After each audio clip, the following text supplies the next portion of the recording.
Bem-vindos ao canal 525 TV Minuano. Bem-vindas ao programa Resumindo, que vai analisar assuntos polêmicos. O que levou o grupo terrorista Hamas a recuar? De Israel, na zona dos acontecimentos, o correspondente do canal 525, o jornalista Nelson Burto, vai relatar sobre a expectativa de libertação dos sequestrados. No estúdio, o professor, consultor e doutor em Relações Internacionais César Rueda vai comentar sobre o cenário do Oriente, o que virá daqui para frente. A presidente do Peru é derrubada. Como e por quê?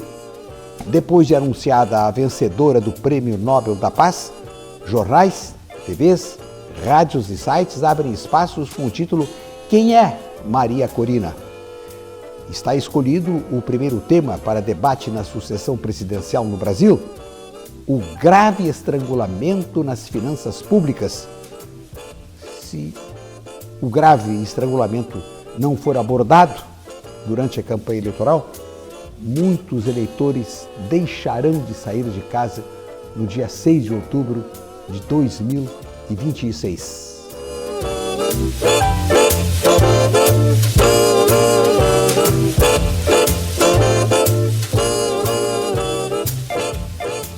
O Brasil enfrenta um forte estrangulamento nas finanças públicas e precisa passar por um profundo ajuste para recuperar a capacidade de investimento. A conclusão é do economista Marcos Pestana, diretor executivo da Instituição Fiscal Independente, um órgão ligado ao Senado. De acordo com um estudo de Pestana divulgado nesta sexta-feira, o Brasil esgotou duas das principais fontes de financiamento da máquina e das políticas públicas: a tributação e o endividamento. Segundo Pestana, abre aspas, a dificuldade aguda compromete o horizonte de crescimento econômico do país ao inibir as alavancas que poderiam aumentar a produtividade da economia brasileira. Segue Pestana, abre aspas, no cenário fiscal e orçamentário do setor público, o céu não é o limite.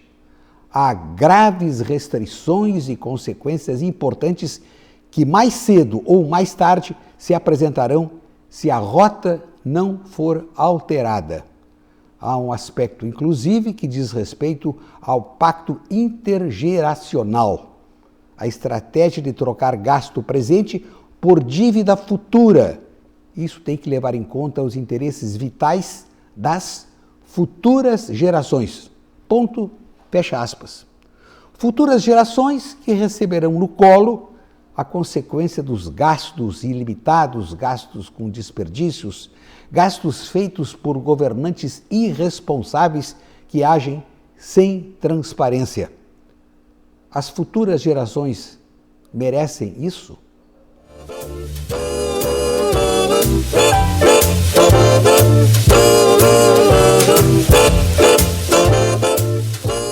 A 10 de outubro de 2005, portanto exatos 20 anos, a Alemanha escolheu a conservadora Angela Merkel como primeira-ministra. Foi a primeira mulher na história a assumir o cargo. E aí está a notícia publicada na primeira página do jornal Folha de São Paulo.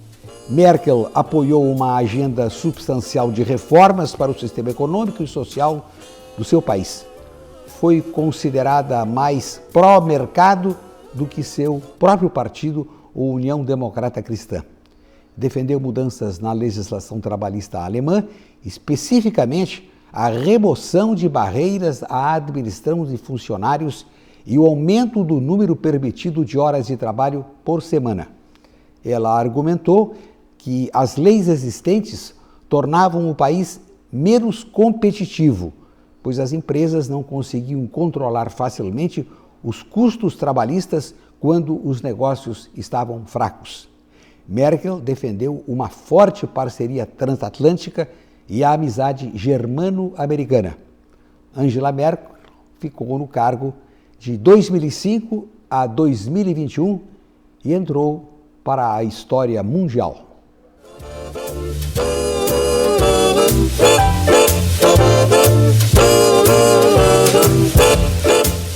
Quem disse isso? O patrimônio da nossa classe média foi destruído para ser gasto em outros países.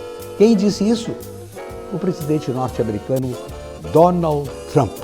O patrimônio da nossa classe média foi destruído para ser gasto em outros países. Donald Trump e suas polêmicas.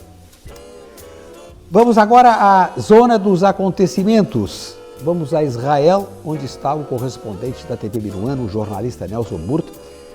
Nelson, circula hoje uma foto pelo WhatsApp que aqui está. A produção vai mostrar que sintetiza o sentimento em Israel. Seja bem-vindo. Amigos da TV Minuano, essa foto que vai aparecer agora, ela foi tirada no amanhecer do dia em que saiu o acordo e anunciava a libertação dos 48 israelenses que passaram 2 anos sequestrados na faixa de Gaza. Esta é a parte sul da praia de Tel Aviv, na região chamada de Yafo ou Jaffa.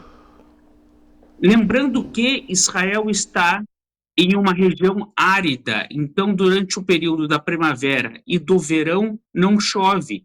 Então essa foi a primeira chuva do ano na região de Tel Aviv, a primeira chuva da temporada na região de Tel Aviv. Havia chovido a última vez em abril e agora choveu novamente em outubro. Começou a chuva na madrugada exatamente por coincidência, no momento em que anunciaram que havia um acordo para a libertação dos 48 sequestrados, e no amanhecer houve esta foto com o arco-íris. Nelson, e qual é o sentimento que você colhe nas ruas, nas praças, os movimentos que, sobretudo nos finais de semana, lotavam as vias públicas, protestos, cobranças do governo para que os sequestrados fossem liberados? Já existe uma previsão do dia em que serão liberados? Segundo o acordo, se deu um prazo de 72 horas. Este prazo de 72 horas vence na segunda-feira, meio-dia, horário local, segunda-feira, 6 da manhã, horário de Brasília. Agora, este prazo é o prazo máximo. Segundo informações, isso pode ocorrer nas próximas horas e pode ocorrer durante o sábado e o domingo. O presidente Donald Trump disse que espera essa libertação entre segunda e terça-feira.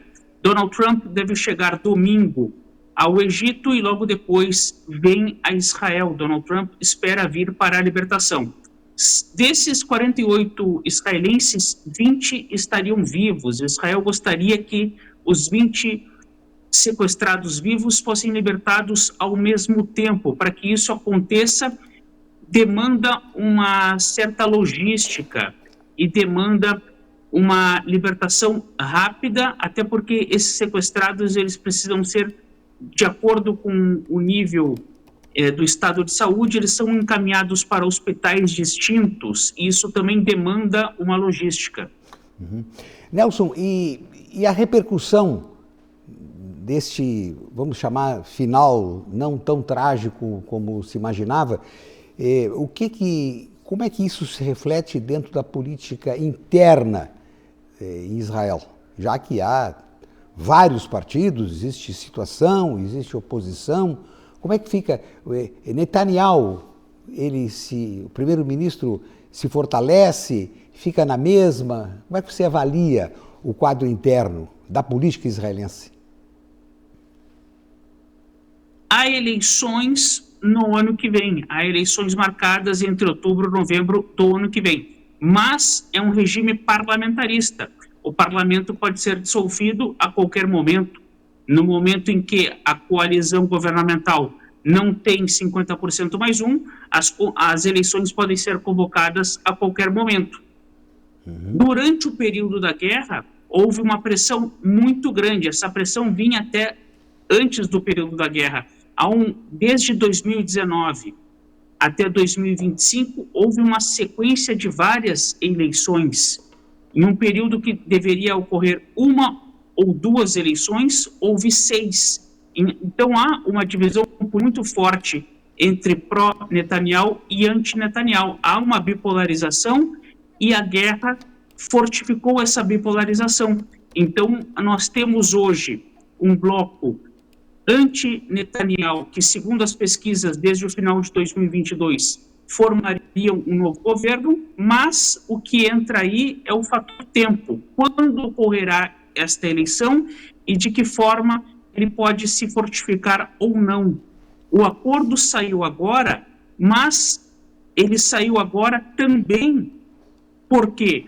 Porque houve forças contrárias dentro do gabinete governamental que eram contra os acordos, como foram contra agora também, mas foram votos vencidos, até por pressões externas, não apenas dos Estados Unidos. Então, isso pesa muito perante a população, mais de 80% que gostaria de um retorno imediato dos sequestrados. Apenas para complementar, um acordo que trouxe sequestrados vivos de volta em setembro do ano passado, este acordo já deveria ter ocorrido em abril e maio do ano passado e não ocorreu exatamente por forças contrárias dentro do próprio governo. E isso reflete a população. No site israeldefato.com, que você edita, estão publicadas as fotos dos sequestrados vivos e eu vou aqui transmitir a idade deles. 21 anos, 27, 21, 27, 24, 36, 27, 47, 24, 31 anos. Na outra fila estão sequestrados com 27 anos, 34, 20 anos, 34, 23, 38, 23, 24, 23 e 25 anos. E Israel quer receber, como você disse, os reféns vivos na mesma leva, para que não haja nenhuma armadilha, nenhum percalço no encaminhamento do retorno, tão esperado retorno. Qual é, Nelson, a perspectiva, você que vive a política e como jornalista acompanha, analisa, edita um site que tem circulação tão abrangente como é o Israel de Fato, como é que, para finalizar a nossa conversa, como é que projetas que será Gaza daqui 1 ano, daqui 5 anos? Vai depender da passagem do poder para a autoridade palestina. A autoridade palestina tem a sua capital em Ramá, região da Cisjordânia.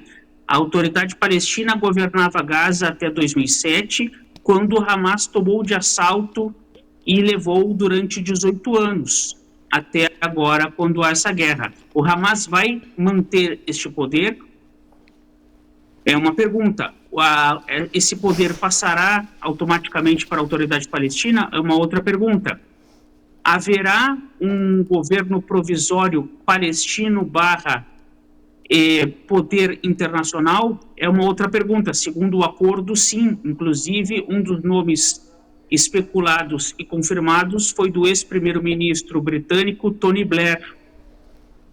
Depois disso, se seguirem o plano de 20 ou 21 pontos de Donald Trump, o poder passa para a autoridade palestina. A autoridade palestina sozinha não vai conseguir dar conta não apenas do governo, mas de controlar forças, não só do Hamas, como da Jihad Islâmica, que receberão com certeza financiamentos e apoios do Irã.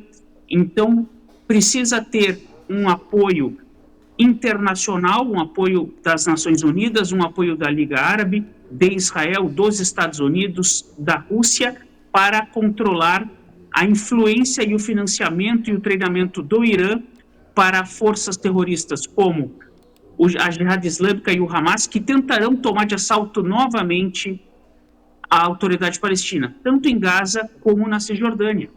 Então, esse modo de referendar o poder nas mãos da autoridade palestina, isso precisa ser feito de um modo aberto, transparente e numa forma de conjunto de forças que vão incluir uma pacificação militar e um crescimento socioeducativo e econômico. Jornalista Nelson Burto, correspondente da TV Minuano no Oriente Médio, ficamos todos nós muito gratos por suas informações. Um abraço. Um grande abraço e até a próxima. Professor, consultor, doutor em Relações Internacionais César Ruedel, seja muito bem-vindo. E a primeira pergunta que eu lhe faço, o que levou o grupo terrorista Hamas a recuar e aceitar a trégua e a devolver os sequestrados? Boa tarde, Armando Burdi, boa tarde aos telespectadores da TV Minuano, mais um prazer estar aqui no seu programa. Eu acredito que eles não tinham muita saída, né? Na verdade, é um grupo terrorista que não possui muitos armamentos, poder bélico considerável para enfrentar um exército. Então eles não têm poder de barganha nenhuma. Claro, o único poder de barganha que eles têm nesse momento são os reféns israelenses, né? E essa é a principal preocupação, a retomada dos reféns israelenses nesse processo, né? Então hoje Trump faz mais uma manifestação, né, exaltando justamente este plano de paz, né, que na verdade ele começa com uma ideia de cessar-fogo gradual, mas nós não temos ainda todos os detalhes de como será o modus procedendi justamente do retorno desses reféns, Armando. Como que isso vai se dar, se vai ser a partir daqueles shows de horrores que a gente viu no passado, na devolução desses reféns, se isso não vai acontecer, a própria retirada do Hamas de Gaza para outros países, como que isso vai se dar, a própria deposição de armas por parte do Hamas, que também era uma barreira dos grupos terroristas que não queriam se desarmar, mas parece que não há aí muita saída para isso que nós observamos nesse momento. O plano ele vai se desenrolar. É claro que muitas vezes existe algum desentendimento aqui, algum desentendimento ali das próprias lideranças internacionais, como nós vimos Trump, né, e principalmente Benjamin Netanyahu, né? Mas ele é um passo importante no sentido em que haverá um recrudescimento, uma retirada das tropas israelenses daquela região mais conflituosa, onde há uma necessidade de ajuda humanitária, a possibilidade que essa ajuda humanitária seja alcançada a essa população mais desassistida, né? E todos os processos que decorrem justamente desse início de cessar-fogo e deste processo, eles são complexos, envolvem uma série de variáveis, muitas delas de difícil controle, né? Primeiro, a aceitação de Israel de que haverá realmente um recuo dessas tropas dos perímetros estratégicos de Gaza, né, de volta para Israel, né? Todavia, há uma necessidade de manter-se uma garantia no processo, principalmente no que envolve as fronteiras do país, porque a gente sabe que ainda há terroristas infiltrados. Então, isso é um outro problema, né? Eu acredito que aqui o esforço do Mossad, que é o serviço de inteligência israelense, é um esforço muito importante no sentido de dar vazão a estratégias terrestres que possam auxiliar o plano e a sua condução, e aqui certamente há um apoio técnico e operacional das agências de inteligência dos Estados Unidos, principalmente a CIA, né, que faz operações no exterior, e certamente nos bastidores está conduzindo o processo para que realmente ocorra essa entrega dos reféns e também daquelas pessoas, daqueles israelenses que morreram, né? E eu acho que esse é o maior drama, o drama familiar dessas famílias israelenses que esperam os seus familiares vivos ou não, mas que esperam, e oxalá possa acontecer isso nas próximas semanas. Mas há um longo caminho, né, como a gente falava aqui, até que Gaza possa se reestabelecer e até que se possa falar na ideia de um Estado palestino, né? Então, há muitas fases do processo ainda para ocorrer, tanto a composição dessa estrutura tecnocrática que vai lidar com as questões mais vinculadas à infraestrutura, energia e etc., saneamento, questão de saúde, ajuda e acesso humanitário, barracas para que essas pessoas possam morar enquanto o processo de reconstrução é erigido, é construído no contexto dessa guerra. A faixa de Gaza é um território palestino composto por uma estreita faixa de terra localizada na costa oriental pelo mar Mediterrâneo, faz fronteira com o Egito no sudeste e com Israel no leste e no norte. Tem 365 quilômetros quadrados, com a população de 2 milhões de habitantes. E é um território em que dominado pelo Hamas. Não circulam os jornalistas que queiram entrar lá, apenas ficam lá os jornalistas, ficavam e continuam ficando, jornalistas com ligações estreitas, identificados jornalistas com o movimento terrorista. Não terá havido uma pressão da população deslocada, a população que serviu de para-choque, né? A gente sabe que escolas foram bombardeadas, mas o grupo terrorista, parcelas dos integrantes do grupo, se instalavam, a mesma coisa nos hospitais, lamentavelmente foram bombardeados.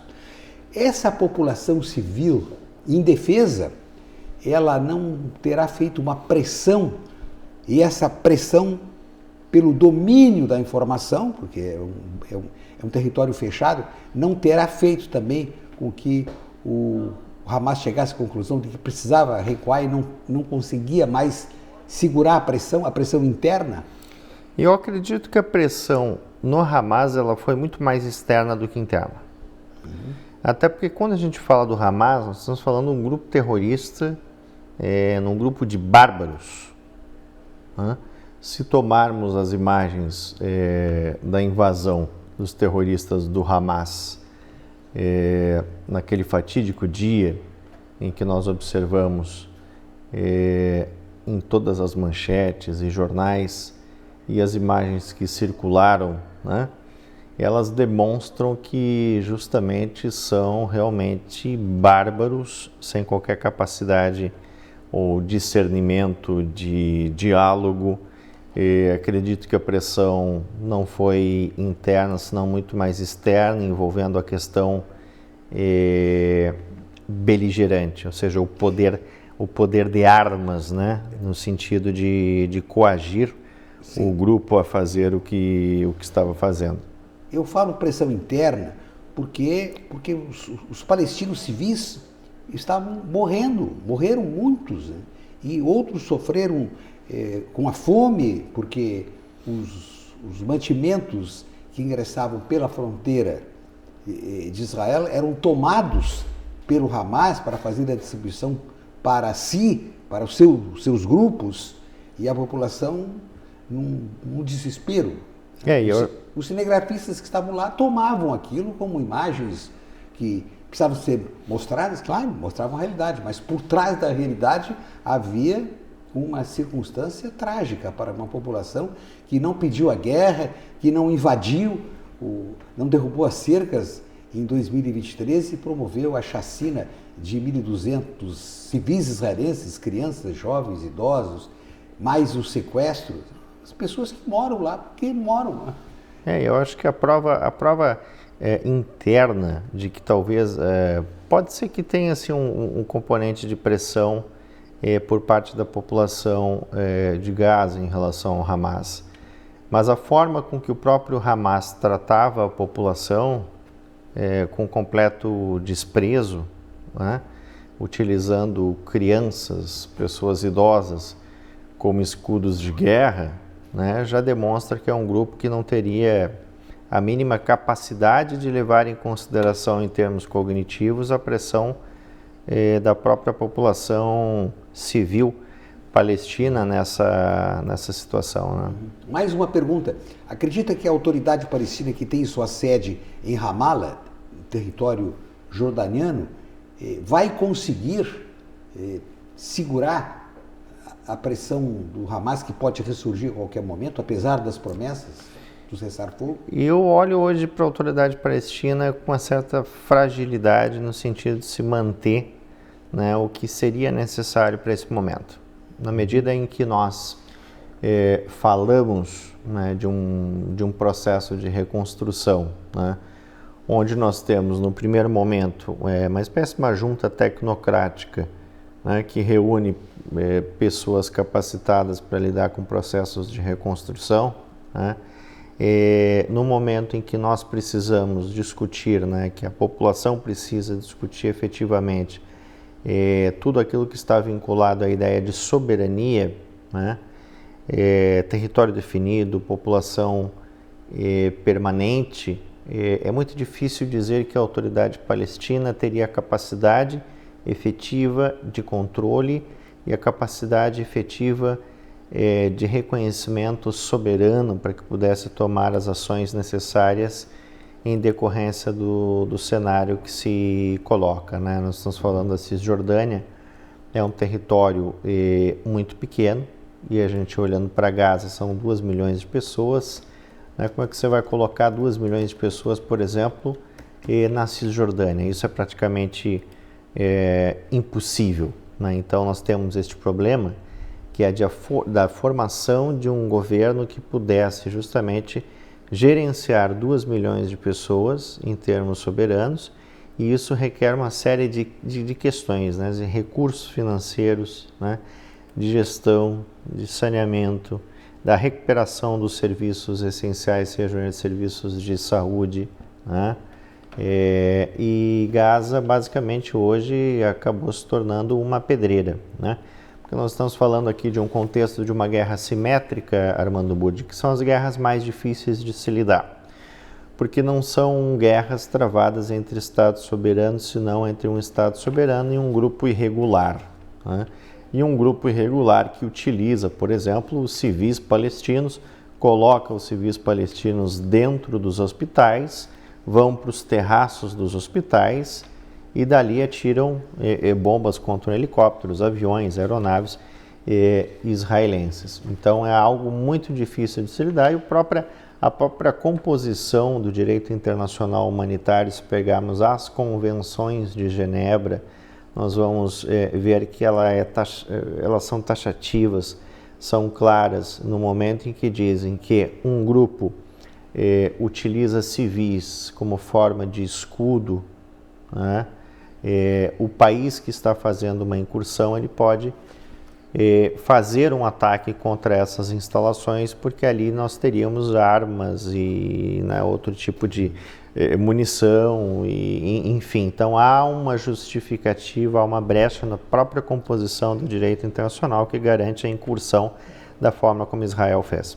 Saindo do Oriente Médio, indo para outra região em conflito, a Rússia ataca mais uma vez parte de Kiev, que está sem luz, e apoio de Trump a Zelensky aumenta em consequência, pelo menos em termos militares. E Trump também quer aumentar as sanções econômicas contra o petróleo russo.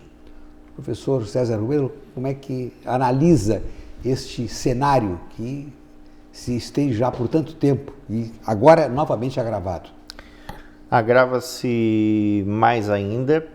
No último programa aqui nós falamos, não é, Armando Burdi, dessa tecnologia dos drones e do processo de democratização da guerra que está acontecendo, né? Hoje seja um país grande, seja um país pequeno, pode adotar enxames de drones para fazer ataques, e isso a gente tem observado nos últimos dias, né? De toda sorte, há uma pressão muito forte pelo líder americano, o presidente Donald Trump, contra os países europeus, principalmente para que eles deixem de exportar o petróleo russo como uma sanção indireta, justamente para debilitar os russos.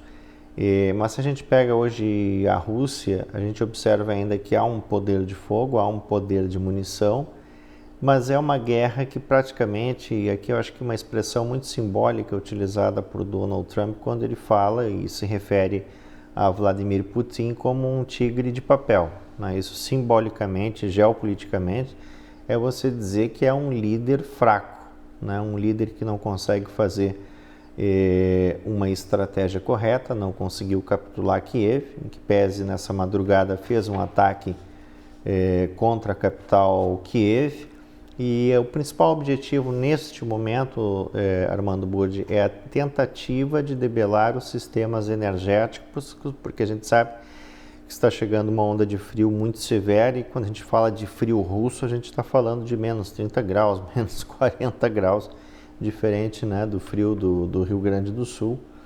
E então isso traz uma problemática muito séria, né? Tanto a Rússia atacando as principais estruturas, né, e infraestruturas energéticas da Ucrânia, e da mesma forma a Ucrânia está fazendo isso também com muita precisão, diga-se de passagem, com tecnologias que estão sendo utilizadas, inclusive com doação de outros países.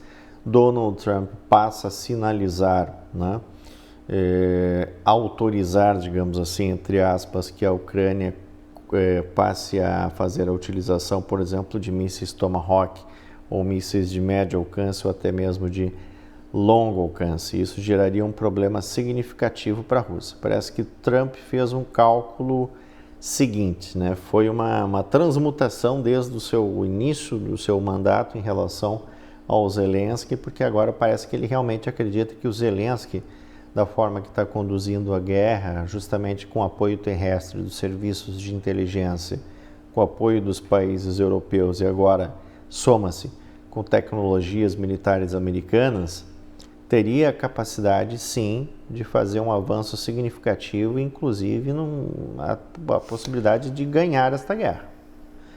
Porque se a gente analisa nesses anos de guerra, Armando Burdi, a Rússia já tinha a Crimeia, né? Então vamos considerar que a Rússia, durante esse processo todo, conseguiu um avanço. A Ucrânia é um país grande, né? Um território grande, não passaria de 10%. Você veja, o poder de força de um exército russo, né, em termos de número de pessoas, é gigante. O poder de munição também, mas faltou estratégia, faltou logística, faltou treinamento, e isso gerou o que nós estamos observando. A possibilidade de reverter esse jogo com tecnologias americanas que ainda estão para ser anunciadas em termos de outros tipos de mísseis e tecnologias militares, que criariam um problema significativo para o Putin. E o Putin tenta, nesse momento, justamente amenizar um pouco o discurso, principalmente pelos seus porta-vozes e chanceleres, para que os Estados Unidos não forneçam esse tipo de armamento e tecnologia militar para a Ucrânia, porque poderia ser um grande tiro no pé do Vladimir Putin. Tanto no Oriente Médio como no ataque, na guerra da Rússia contra a Ucrânia, a Organização das Nações Unidas, a ONU, mostra mais uma vez a sua, vamos chamar de inutilidade. O seu Conselho de Segurança serve para nada. Muito boa pergunta, Armando. Nós tínhamos um grande sociólogo chamado Raymond Aron, que foi talvez um dos principais pensadores das relações internacionais. Ele escreveu um livro muito interessante que é Paz e Guerra entre as Nações, que é um livro, inclusive, que ele está catalogado na biblioteca da FUNAG, no Itamaraty, né? E todas as pessoas podem baixar esse livro, podem ler, por mais que seja extenso, ele é muito interessante. E ele trazia um conceito justamente de paz de potência. O que é a paz de potência? É quando um país sozinho consegue estabelecer uma agenda tal, né, uma superpotência militar, que consegue estabelecer uma agenda setting definitivo, no sentido de se estabelecer algum tipo de paz relativa, né? Ou nós temos uma paz que é uma paz de equilíbrio e de satisfação, onde as nações chegam numa concertação, que é mais esse modelo que decorre né, e sucede do Tratado Constitutivo de São Francisco das Nações Unidas em 45, mas a conjuntura mudou completamente.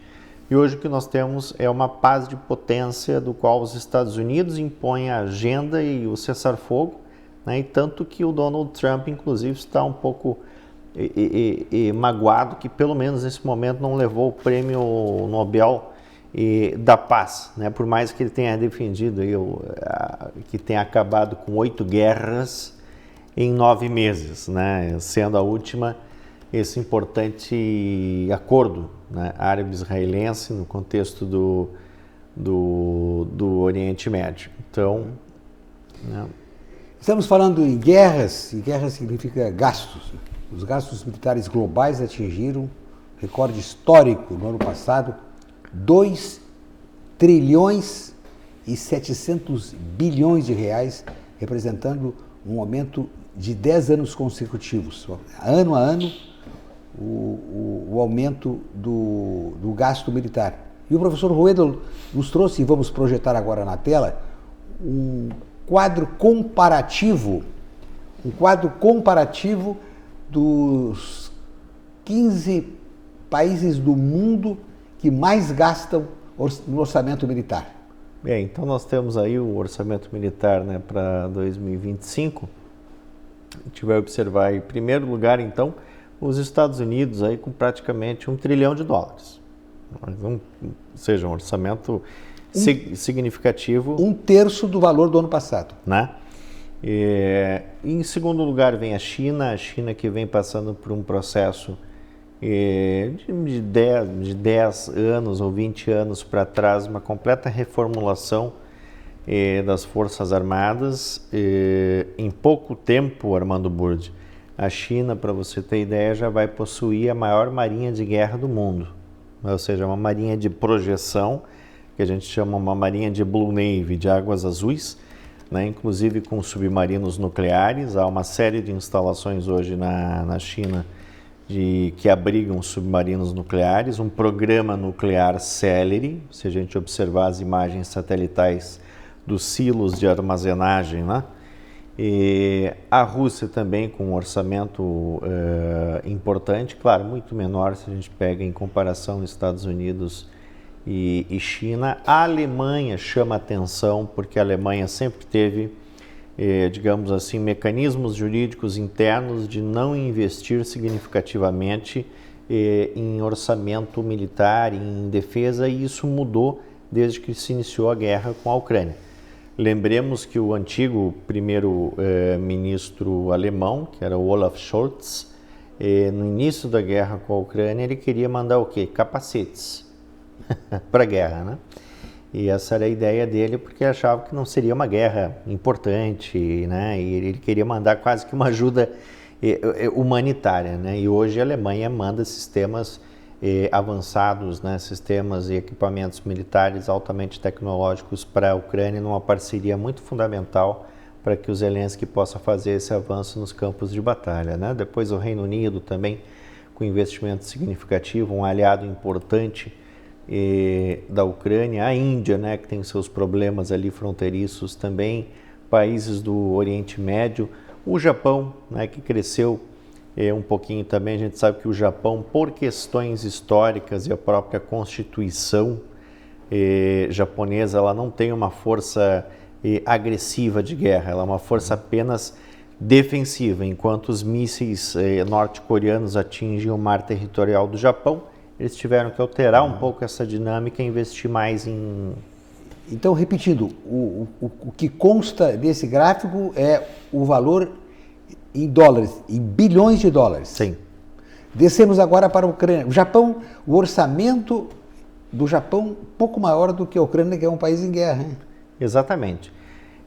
A Ucrânia, nós temos um problema que é o seguinte: não há uma certa transparência, né, de tudo que a Ucrânia recebeu desde o início da guerra, que foram bilhões e bilhões de dólares.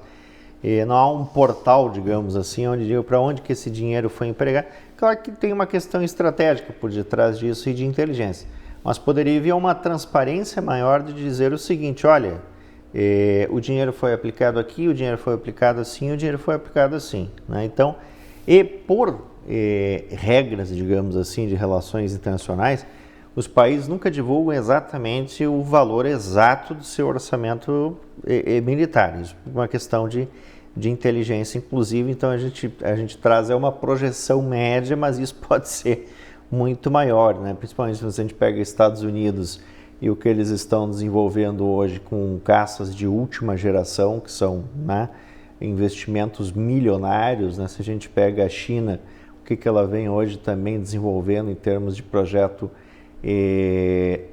nuclear muito célere, então são números que trazem uma ideia generalizada, né? E depois os países europeus que estão passando por um processo de readequação. Israel não tem um orçamento tão grande, mas ele tem um aliado mais importante que é os Estados Unidos, né? Se não fosse, por exemplo, os B-2 Spirit com as bombas anti-bunker, né, que foram capazes de perfurar as instalações militares iranianas em relação ao seu programa de enriquecimento nuclear, teria um sério problema, né, porque Israel não tem essa tecnologia, né? Então, mas conta com os Estados Unidos como principal aliado. Mas hoje, se a gente compara com os outros países, né, e aqui a gente tem que fazer essa caracterização também, Israel é um país que tem talvez um dos melhores sistemas de defesa antiaérea, né? Se não desaparece, né? Se não tiver com o entorno que tem. Sim, pela própria realidade do Estado. Mais uma observação. Israel é um território pequeno. Menor que o estado de Sergipe, que é o menor estado brasileiro, e tem na alta tecnologia a fonte de sua receita. Se está gastando 37 bilhões de dólares por ano, isso 37 vezes 5, para nós fazermos a conversão para o real, vai dar 185 bilhões de reais. É o que o pequeno Estado de Israel gasta. Agora, imagina se não tiver que gastar os 37 bilhões, porque esse gasto é decorrência sempre de um estado de emergência, de um possível ataque. Sim. Vamos que venha a reduzir em 50%. Vai manter a sua estrutura, os gastos, o aperfeiçoamento, mas nós estamos falando aí de uma disponibilidade mínima de 90 bilhões para aplicar no desenvolvimento científico e tecnológico. Bom para Israel, mas muito melhor para o mundo inteiro. Não, com certeza. E a diferença é a seguinte, né, Armando Budi? Israel, nesses estados que nós estamos vendo aqui, é o único estado que vive numa condição de sobrevivência diária. Se ele não possuir os melhores sistemas de defesa antiaérea, né, seja o Iron Dome, seja os outros sistemas que estão chegando agora, seria um grande problema, né? Bom, depois de falarmos da guerra, vamos falar da paz. A escolhida para receber o Prêmio Nobel da Paz foi Corina Machado. O que mais me chamou a atenção cedinho da manhã, foram os títulos dos sites, dos jornais. A notícia, foi dada a notícia, e todos eles acrescentaram: quem é Corina Machado? E ela fez a primeira declaração. Ela é uma opositora do Nicolás Maduro, ditador, e ela teve um reconhecimento como tem a coragem de fazer a oposição na Venezuela. Ela estava com um índice, assim, tinha 1%, aqui aposta-se pouco nisso, mas na Inglaterra, nos Estados Unidos apostam muito. E dizem que houve vazamento, já é a primeira vez. Houve vazamento, ela estava com 1%, de repente ela saltou para 7% e tal. Mas ela foi até muito humilde, agradecendo a Donald Trump na primeira declaração após receber o Nobel da Paz, professor. E, aliás, Trump também sonhava, né? Mas disse que até um Marco Rubio votou na Corina Machado. Mas ainda tem tempo, Trump, né? Receber um prêmio Nobel da Paz. A própria também, recentemente agora, Academia de Ciências também concedeu um Nobel, né, para físicos quânticos, né? Então, esses movimentos são muito interessantes. Mas eu acho que esse Nobel para Corina Machado, ele é muito simbólico porque demonstra também todo o apoio que ela concedeu de forma muito corajosa ao González, né? Que é um diplomata de carreira, ele tem um profundo conhecimento das relações internacionais, venceu as eleições, né? Na Venezuela, até porque as eleições foram fraudadas, né? Ou seja, Maduro fraudou completamente as eleições, né? E a gente sabe que houve uma manipulação gigantesca em relação à questão das urnas, e então o governo legítimo seria de Edmundo González. E a Corina Machado justamente faz, durante toda a campanha e todo esse processo, essas manifestações populares que chamavam muitos venezuelanos à rua. Muita gente manifestando e apoiando, e ela de forma muito corajosa, assim, sem colete à prova de balas, né? E a gente sabe como é que é o modus operandi das esquerdas radicais, que justamente cometem assassinatos contra os seus opositores, seja o Charlie Kirk nos Estados Unidos, seja recentemente na colônia o jovem Uribe, que teria ali uma carreira talvez política interessante, né, e recebeu um tiro a queima-roupa na cabeça, não resistiu, fez um procedimento cirúrgico. E nós temos a Corina Machado, que fez justamente toda essa movimentação e esse apoio. Então, eu acredito que assim, isso simbolicamente é muito importante, e isso também traz o próprio contexto do que a gente está vendo nas linhas do Caribe, nas águas internacionais, com a presença norte-americana. Maduro apavorado, pedindo que não se faça nada, mas que estão explodindo, né, os barcos carregando as drogas. Mandou cartinha, não teve resposta de cartinha, e ele está lá encastelado no seu bunker, que na verdade é um monte de chroma key, né, que simula um bunker, não é de verdade um bunker de guerra, e mapas, e é quase uma lenda mexicana, Armando Burdi. Continuamos na América Latina, onde estourou mais uma crise. O Congresso do Peru aprovou na madrugada desta sexta-feira o afastamento da presidente Dina Boluarte. Ela é acusada de, abre aspas, incapacidade moral, fecha aspas. A votação foi unânime pelo impeachment. O novo presidente é o atual chefe do Congresso, José Herri. Ele assumiu a presidência interinamente em cerimônia realizada logo após a votação. O impeachment foi aprovado, portanto, em votação unânime. Ninguém segurou a dona Boluarte. Segundo o site do Congresso peruano, 122 deputados votaram a favor do afastamento de Boluarte e ninguém contra. Foi o maior número de votos favoráveis em um processo de impeachment no país, mais até do que o da votação que afastou o ex-presidente Alberto Fujimori, depois condenado por crimes contra os direitos humanos durante seu mandato. O pedido de afastamento aprovado menciona graves acusações de corrupção contra Boluarte, incluindo o caso Rolex Gate, que investiga uma coleção de relógios de luxo não declarados.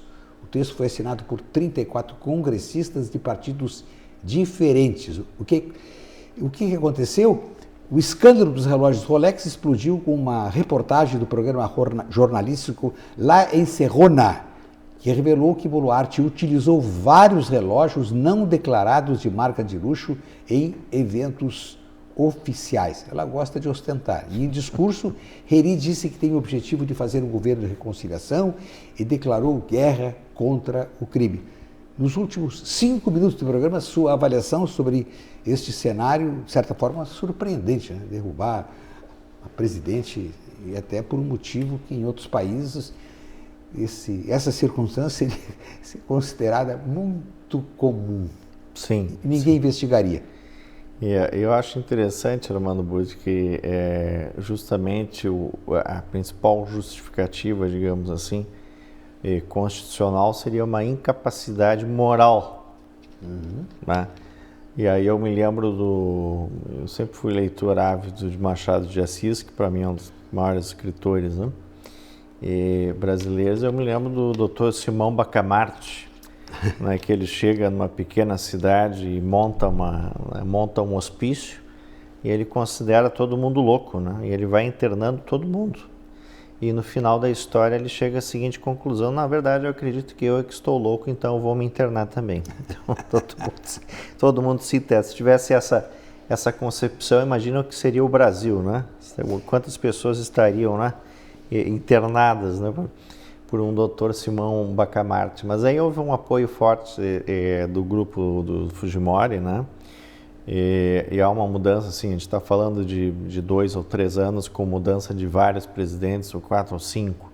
Ou uma instabilidade política gigantesca. Há uma liderança, me parece, também do prefeito de Lima, né, que é a capital do Peru nesse processo. Então aí há de se ver os próximos cenários, né, se vai ser convocada um processo eleitoral, como que as forças políticas vão se equilibrar nesse contexto. Acredito que a oposição tenha um poder de diálogo forte. A própria população peruana estava muito descontente com as questões envolvendo corrupção. Você mesmo falou, né, Armando, de ostentação, né? Isso então para populares, né? A gente não está falando de um país rico, né? A gente está falando de um país com muitos bolsões de pobreza, muitos desafios a serem vencidos, e a gente observa assim que nas últimas eleições aparecem candidatos muito complicados que colocam o país numa situação muito séria. E eu acho que há uma pressão também por parte dos Estados Unidos em relação à América Central, América Latina, e acredito que isso possa alterar um pouco a conjuntura do Peru, que também é um país riquíssimo em termos de turismo, né? Um país que desenvolveu uma espécie de uma marca país, né? Onde turistas se deslocam, né? É uma das principais fontes, digamos assim, de receita para conhecer as questões históricas envolvendo o Peru, né? Para ilustrar, nos últimos 25 anos, o Peru teve 11 presidentes, dos quais apenas 3 conseguiram cumprir o mandato completo de 5 anos. É um carrossel. Uhum. É um problema. 25 né? anos, 11 presidentes. Uma instabilidade e que não é exclusividade do Peru, né, Armando Buja? Temos vários países que nós observamos assim instabilidades e trocas, né, sejam de presidentes ou até mesmo chefes de governo. A gente está olhando a França agora, por exemplo, uma instabilidade tremenda, e se muda, e muda outra, e muda outra, e vem a questão do orçamento, e nós temos um problema, né? O grande temor são justamente nos próximos acontecimentos no Peru, são movimentos de insurreição, ou né? Movimentos de protestos mais severos, talvez nas ruas. Isso a gente já observou no passado também, mas, né, acredito que aí exista uma janela que tenha que ser de oportunidade, que tenha que ser construída de forma inteligente por parte da oposição. Professor, consultor, doutor em Relações Internacionais, César Wedel, o tempo mais uma vez voou. Assim. A explanação tão lúcida, tão objetiva, tão clara sobre assuntos que preocupam o mundo. Lhe agradeço muito por ter vindo ao estúdio. Te agradeço mais uma vez aí o convite, estamos sempre à disposição. Sempre convidado. Agradeço também a participação do jornalista Nelson Burto, que falou no centro dos acontecimentos, que infelizmente no Oriente Médio estão chegando a bom termo, bom dentro daquilo que a gente estava imaginando quando o confronto se dá com um grupo terrorista. E, em especial, muito obrigado a todos os que nos acompanharam. Um grande abraço a todos.